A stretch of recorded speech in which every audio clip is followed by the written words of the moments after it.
कि ये जो मेरा पॉलिटिकल जर्नी रहा है, मैंने अपने लिए कुछ मांगा नहीं। मैंने अपने लिए एक पोस्ट नहीं मांगा, एक पद नहीं मांगा, हमने कुछ नहीं मांगा। हमने सिर्फ अपने पिपरासा लोगों के लिए, जो एसटी लोग हैं, जो जनजातीय पिपरासा, उनके लिए हमने कुछ मांगा है। अगर वो गवर्नमेंट ऑफ इंडिया नहीं देना चाहती तो वो उनका डिसीजन। अगर वो देंगे तो हम वेलकम करेंगे, अगर नहीं देंगे तो हम ऑपोजिशन में हैं और हम जानते हैं कि ऑपोजिशन क्या कर सकता है, तो हम ऑपोजिशन का काम करेंगे।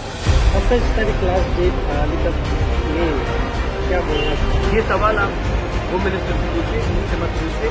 मैं वही कह सकता हूँ जो मुझे कहा गया था। मैं अपने लाइन में हूँ, जो मुझे बोला गया था।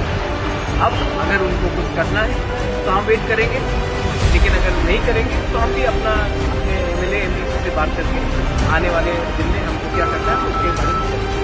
आपने 24 घंटे का अल्टीमेट दिया था, जाने वाले थे। आपको मैं एक बात बोलना चाहता हूँ कि मैंने आज तक अपने लिए कुछ डिमांड किया।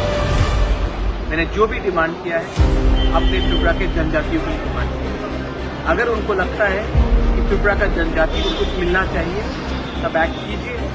अगर उनको लगता है कि त्रिपुरा का जनजाति खुशी है तब हम हमारा व्यू अलग है, हम अपना जो हमें जो करना है उसको हम करेंगे।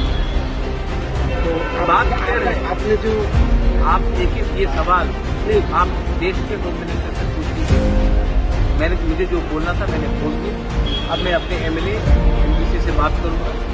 दिल्ली से मुझे बहुत फोन कॉल आया है अभी तक, लेकिन जब तक मैं अपने MLA MPC और अपने सपोर्टर्स के साथ बात नहीं करूंगा अभी मैं मीडिया को कुछ नहीं बोलना चाहता। तो आपका जो हंगर स्ट्राइक का जो स्टैंड था उसमें रहेंगे क्या?